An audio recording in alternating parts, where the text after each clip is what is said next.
नमस्कार दोस्तों, स्वागत है आपका आपके चैनल #एग्जाम मेट्रो में।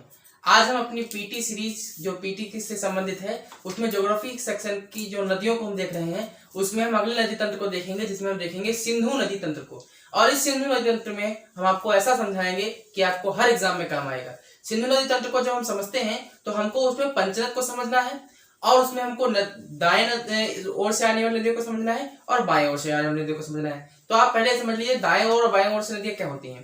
दरअसल आप नदी के मुंह की ओर अर्थात नदी के बहाव के दिशा की ओर मुंह करके खड़े हो जाइए। आपका जो भी दायां सिरा होगा हाथ का वही नदी का दायां हिस्सा होगा और जो आपका बायां हिस्सा होगा वही नदी का भी बायां दिशा होगी।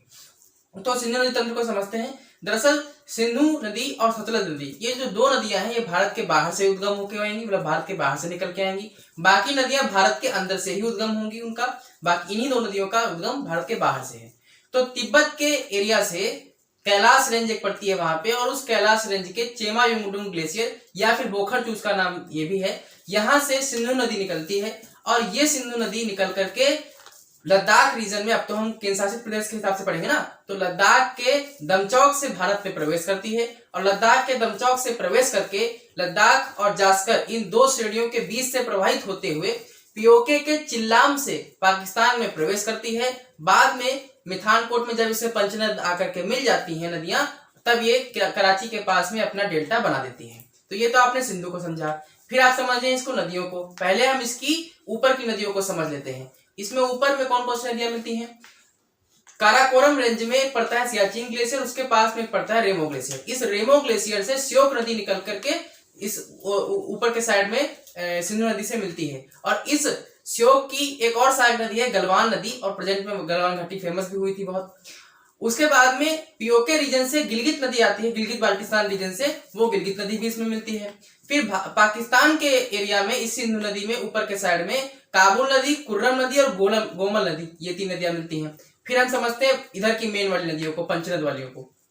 दरअसल पंजाब का नाम क्यों पड़ा पंजाब? क्योंकि आब का मतलब होता है दो नदियों के बीच का क्षेत्र, और उस समय पे पंजाब पाकिस्तान और भारत का मिलाकर देखेंगे तो 5 नदियों के क्षेत्र के बीच में आता था, इसीलिए उसका नाम पड़ गया पंज आब अर्थात पंजाब। तो हम समझते हैं इसके सहायक नदियों को। जब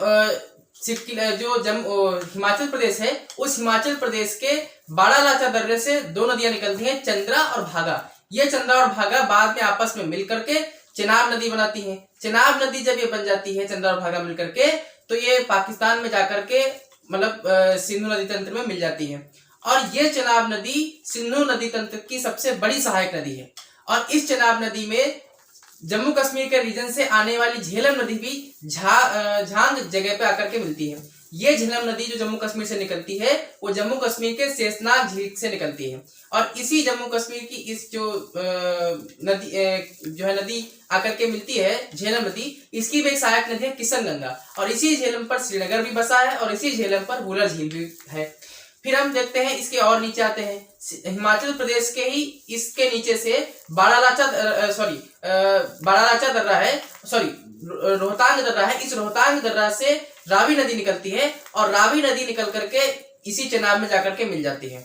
उसके बाद में व्यास नदी निकलती है व्यास कुंड से। वो व्यास नदी पंजाब में सतलज के में हरिके के पास में मिलकर के इसी चेनाब के बाद में पंजाब पंचनद में मिल जाती है। लेकिन ये व्यास नदी किसमें मिलती है?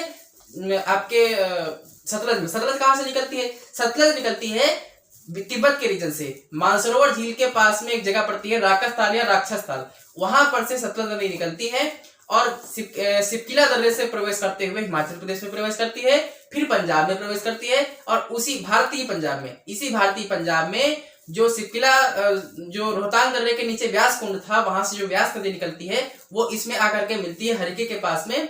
और वही उसी हरिके से इंदिरा गांधी नहर निकाली गई है जो विश्व की सबसे बड़ी नहर परियोजना है। तो वो बाद में जाकर के इसी पंचनद में मिल जाती है और मिठानकोट में। तो ये पंचनद कहाँ मिलता है? ये पंचनद जो है पाकिस्तान के मिठानकोट में मिलता है। और बाद में यही जो सिंधु नदी है कराची के पास में अपना डेल्टा बना देती है। तो आज आपने समझा सिंधु नदी तंत्र को, पंचनद को, उसके ऊपर से आने वाली नदियां जो मिलती हैं उनको, और जो नीचे से नदियां मिल रही हैं उनको।